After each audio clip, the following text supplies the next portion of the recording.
Young couples, the world is their oyster. Life is ahead of them, but then divorce sets in. Just can't imagine. It's such a sad, sad time. There's a lot of anger, a lot of frustration, and why did it happen? Well, in today's episode, we're going to give you some clues as to why it could happen and prevent it from happening to you if it hasn't happened yet. Stick around.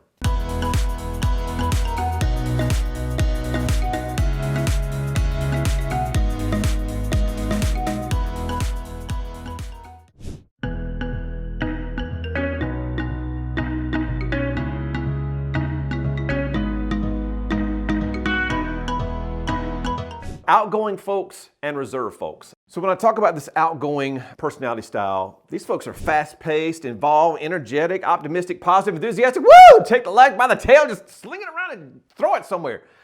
When conflict comes along, however, though, they focus on talking things out.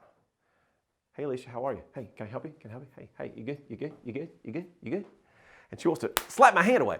And so if she's more a reserved person, she's going to be a little bit slower paced. Now, that doesn't mean she works slowly. That means just she's slow to act or get engaged because she wants to think things through before she speaks.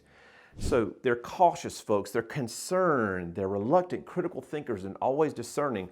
And when conflict comes along for them, they focus on thinking things through. Should I? Nope.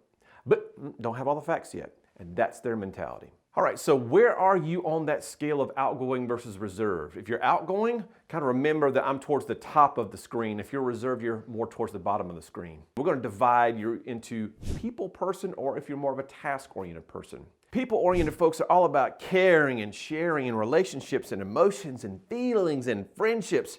They focus on the opinions of others and how they feel. So we tend to be pretty emotional, and I am very much a people-oriented person. I'm an emotional guy. You know, I cried during the movie Frozen. Nobody does that, but I did because my daughter was there, and she's gonna have a boyfriend one day and get married. And she said, "Pull it together, Dad." Anyway, because she's more of a task-oriented person. She's all about procedure and function and forms and programs and processes and analytics. She focuses on getting things done at the end of the day.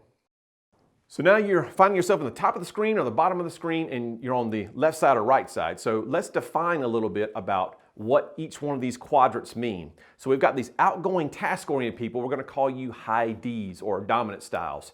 Never met a challenge you couldn't face, love to be in charge, take charge mentality.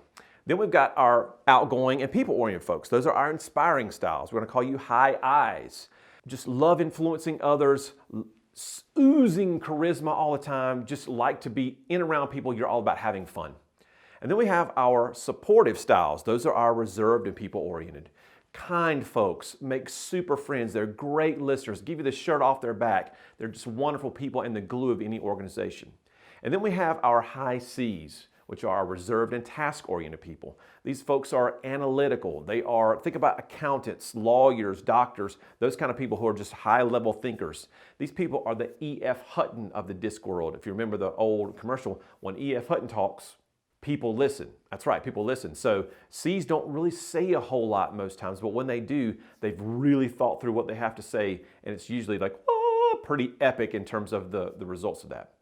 Now, we're all a unique blend of these four traits. So we all have a little bit of D, a little bit of I, a little bit of S, and a little bit of C, some in more categories than others. I'm an IS. You know, my I is really, really high, my S is really high, and then everything else kind of falls towards the bottom of the scale. Young people tend to have less wisdom than older people do. That's just the way that life works because you just don't have that experience yet when you're 19, 20.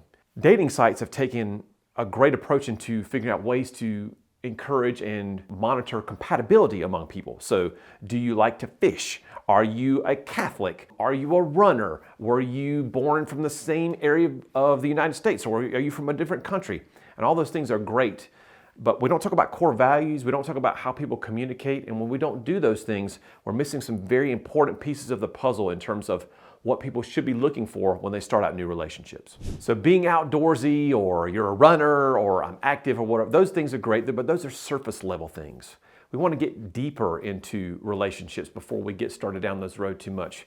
For example, the book, The 5 Love Languages, is phenomenal in trying to figure out how someone gives and receives love, which is going to be different than you. And then we go into personality types and how people communicate, which is, again, unique to that individual and going to be different than how you communicate. So D's are going to want to move fast. D's are going to want to move fast in their relationship. They want to get to a resolution. Hey, let's get married. The faster, the better. They're all about making fast decisions, pivoting very quickly in their decision making, even in the most important decisions in their lives. And then you take the I's. The I's are all about the fun in the world, and let's just have a great time and enjoy the moment. More people around us, the better. That's kind of their mantra in everything that they do. The S's are going to slow things down a little bit in their speech and how they act with other people, but they're deeply caring. And it takes them a while to really invest in other people's relationships because they don't want to be hurt. So while a D in a relationship may want to really move towards engagement and marriage in a fast way, the S is going to want to slow down. And if there's incongruity there, then you're going to have some friction, and that could lead to potential separation after you're married and so forth. And C's are going to be very analytical in how they do things. What makes the most financial sense when we're getting engaged or married, or when we're trying to budget, or when we're spending versus saving, and we're investing versus taking a risk. All those things matter to the high C's in the world. And so when you have an I and a C that are in a relationship, like my wife and I, the way that you have to manage that is thinking to yourself, okay, those I's are all about the fun. Woo, let's go have a good time. I'm going over here, and I'm going over there, and I'm doing my thing. And then C's like, dude, land your plane. Okay, what are we doing about the grocery list for next week? Oh, do we have everything in the calendar for the kids? Because we have soccer, and then we have French horn lessons, and we have music lessons, and we have this dance competition, and then we're going to Columbia on Saturday for this little spin thing, and I've got to have all that stuff down and controlling. Those C's are controlling. The I's are very free-flowing and very spontaneous. Those C's, they're all about structure and doing things over and over, and patterns make sense to them. So for my wife and I can say, hey, sweetheart, it's Thursday night. It's not on the calendar, but let's go find something to eat. And I said that really fast, and I'm very passionate about it because I just want to take my wife out. She's like, well, sweetheart, you know that I just can't handle it like that. I said, well, sweetie, we're just going out to eat. And so she wants to have it announced 3 months ahead of time before we're going to plan that date, because an unplanned date is going to cause anxiety, because she's going to be thinking to herself, as soon as I say, let's go out, she's going to say, who's feeding the dog? Who's taking care of the kids?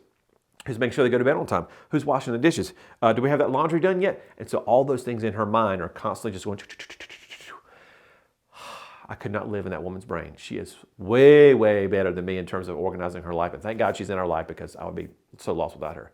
But we're talking about from a couple standpoint, if you haven't even thought about these things yet, gang, you need to start putting these ideas in your brain. Because again, you have to understand yourself first. How do I think and communicate? Then I have to understand others. How do I understand my significant other? How does she do what she does? Why does she think about this the way that she thinks about it? And then we have to get to that most important step, and that is adapting. Adapting our behavior to meet she or he where they are. Because if we do that, then I know that I need to make sure I follow the directions on the grocery list so that I get everything, and I'm not distracted by Bob, who I'm playing tennis with next week, when I see him over at the celery. And then she needs to know that we have to have a little more flexibility in our relationship. It's not always about everything scheduled, everything planned. Because when it comes to those times of intimacy, when it comes to the things that happen like the toilet overflows, you've got to be flexible, and you have to be able to adapt in those situations. And I'm better at that kind of thing than she is. Flexibility, adaptation, woo, I's. Structure, never having any kind of craziness going on, that's what a C is all about. So my wife and I have been married now for 24 years. It'll be 25 next year. Remind me, so put in the comments what I need to do for my 25th anniversary, by the way. Love my wife to death. She's awesome. She is my world. But how do we get to this point? How do we avoid the D word? How do we avoid separation, divorce? Because we're polar opposites, being I's and C's. Well, the key is early on in our relationship, about 2 years in, we took an assessment. I was at a camp working one summer, and I met a gentleman. He said, you're going to need to take this assessment, Alex. It'll change your life. I said, whatever, but give me the dumb thing. And I found out that I'm this mega caring person, loves to be around others. I gain energy by more people being in the room. And that was a great discovery for me, but that wasn't the main point that I learned. The main point, the aha moment, was that that's me, but that's not my wife. I don't know what she is, but she's not that. And so I asked the gentleman, I said, can I have another assessment? He said, sure, it'll change her life too. So I took that one and I gave it to my wife, and I said, sweetheart, we've been having some communication problems, and you think that I'm crazy, and I think sometimes you're kind of wired and wild, and why do I have to make the bed up all the time? I don't know. But this assessment, it's been enlightening for me. Would you take it? She did. And we found out, again, that we're complete polar opposites. And so what did that do for our relationship? Well, it allowed us to have conversations. If you can have a conversation about why we're different, then we start to get understanding. And understanding breeds more and more conversation, which breeds better communication. And that opens up the door to filling out where your roles are in your relationship. Because too many times people think that guys have to do something in a certain way because they're guys, and gals have to do something that way because they're ladies, and that's just not how it works. I'm the touchy-feely guy in our relationship. My wife is not that. She's the academic. She's the one who wants our kids to be successful, thinking about college, thinking about long-term, do your best, achieve to the point that you can achieve. And I'm just about playing on the floor with the kids, playing some board games, and I'm the referee. So when my wife and my daughter are butting heads, I'm the guy, okay, you go to the red corner and you go to the blue corner, and then I have to intervene for them. I'm like, oh, sweetheart, it sounds like that when my daughter does this, then, oh yeah, that's frustrating, that's gotta be. And then I walk over here, I'm like, oh yeah, when mommy does that, yeah, that's frustrating, I can hear what you're saying. And so that's the role that I play. That's not the traditional male role, and that's fine, because it's not about gender, people. It's about understanding yourself and figuring out where you fit into that relationship. And if you figure out where you fit into that relationship, then these walls of miscommunication go down, because there are no pretenses. There are no, I should be doing this. No, you should be you. And if you are you and they are they, and then we start understanding each other, and then we start adapting, this whole divorce thing just kind of goes out the window. Now again, we're not talking about any kind of drugs, alcohol, any kind of those outside sources involved, but just in the pure sense of building a better relationship. If you understand yourself and others, you learn to adapt, you will be the best couple on the planet when it comes to communication. So we're at the point where you may be having some of this going on. Okay, maybe you're way out here. Maybe you're just getting started in a relationship. How do we avoid this separation and divorce? How do we avoid the anger and the frustration and suffering? We avoid it by taking an assessment. Find out who I am. It starts with me. I've got a link below in the description that says, here's my store page. Go to that link. Take an assessment. It's going to change your life. Do it today. You'll thank me later. See you on the next video.